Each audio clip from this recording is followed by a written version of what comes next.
So that was Battle at the Binary Stars. Yeah.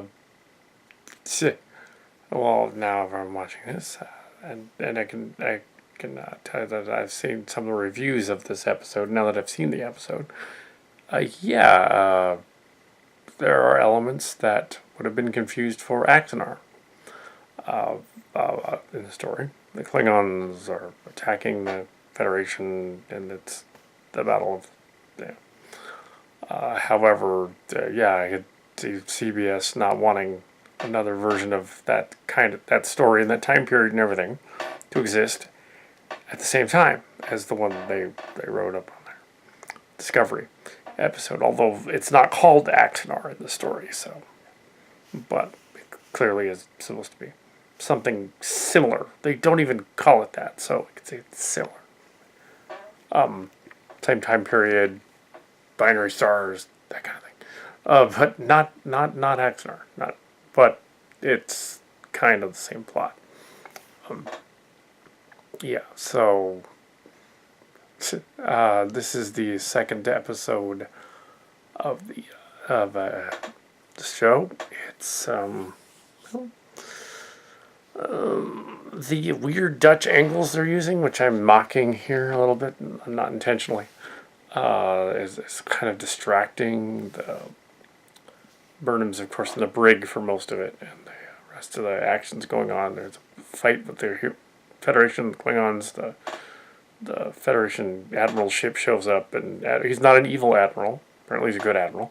Of course, his ship gets rammed and destroyed by the Klingons, and then they come up with this plan. What's left of the Shinzo she gets out of the brig, and then they come up with this plan to beam a mine or torpedo over to the ship. At first, it's a torpedo, then it's a mine, and decimate the ship. And then Burnham and the captain go over to the Klingon ship together, which is insane, and fight the Klingons, and accidentally end up killing the guy, the martyred Klingon guy, and making it sort of a parable of martyring the main bad guy so that he becomes martyr for the cause of the plot of Axanar. Yeah. Yeah.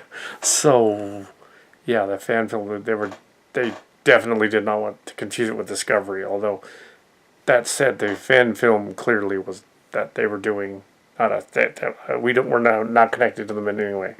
They were clearly thinking along the same lines. That's why they sued them. And of course, they were breaking the rules, making money on their fan film. My fan film with Mark's Cards is not, never was for profit, isn't for profit. Will be fan film. It's just, yeah, we're waiting to finish that. Hopefully at the end of this year. Yeah, and ours will be out, and yeah, we'll be able to it's unofficial. But yeah, ours is not going to get any trouble with Discovery. It's nothing like it. Ours is actually set in the 2388, and it's set during the other Next Generation period, so it's not even a period they're going to. They are going to do a Picard series, though, so they'll have to ask us how it will work. They're probably not going to do that, but they could if they want to. Yeah, so yeah, Battle at the Binary Stars is what this is called. Battle at, yeah, the Axanar one. Yeah, that's what I call it, the Axanar one. Yeah, it wasn't horribly bad. It wasn't terrible. It was just kind of silly in parts, and the drama was very forced. A lot of the Klingons speaking Klingon and their very overdone makeup doesn't really lend itself to good dialogue. Necessarily, the BSG like stuff, the flashbacks to the Vulcan, and this is stuff they've already discussed online. But now I'm binge watching it, this is the last one for this night, anyway. And yeah, it's all right, I guess, as a Sicilian story. I would say it's so much more advanced, though. They should just have it take place in the future. The technology is so far advanced in the story. The Klingons and everything. It should.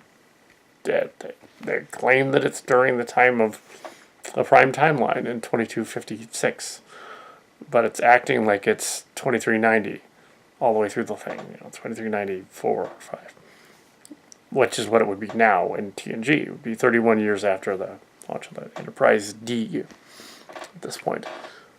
Yeah, so anyway, yeah, so yeah, I don't know why they made this a prequel. Everything is so vastly more advanced. It can't be. But they claim that it's prime timeline. It's not. It's its own thing.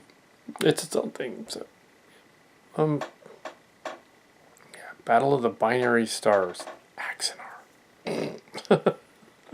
Yeah, and then the rest of the series this season is basically more of that.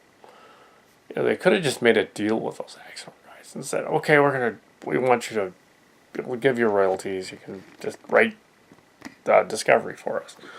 That's what they should have done, but they weren't going to do that. Yeah. Oh. No, not after they made money on their studio. But yeah, we're not related. Just saying that's what they did. Yeah, we wouldn't be that foolish. We're TNG guys, Voyager and DS9, so we'd be like, no, we're not going to make any money on this. It's fan films. Come on. It was already paid for in advance. Other parodies and films we did. It's action figures, so it's a lot easier to do with just action figures. No, yeah, it's some guy's fan film thing, randomly. But yeah, Discovery is, yeah, it is what it is. It's its own sort of unique thing, and this is the second half of the Fuller script, and of course a little bit of Axanar and a little bit of the silly track elements of it. There is someone with my name in it, and there's a ship named after Mark Skars's real name, Jaeger. So there's a ship in it. Well, it's named after the other Jaeger. It's named after the Chuck Jaeger. I guess the Shinzao is named after something else. I'm not sure what. The Europa's in there too. So there is a Luna-class ship in it, which is kind of cool. Thus indicating, like, if there's a Luna-class ship in it, then isn't it supposed to be the 2290s? Yeah, that's odd. I just don't know why they did that. I thought it was cool that the Admiral shows up and he looks kind of like Riker a little bit. So. Oh yeah, but it wasn't Riker. And that Jonathan Frakes did direct some episodes later on. Anyway, so there's my review of the Battle at the Binary Stars. Binge watch Discovery. These reviews are not paid for or not official and not advertising. We're not going to show any footage from the films because to avoid copyright problems. It's not official, not Paramount. DMCA compliant. Binge watch.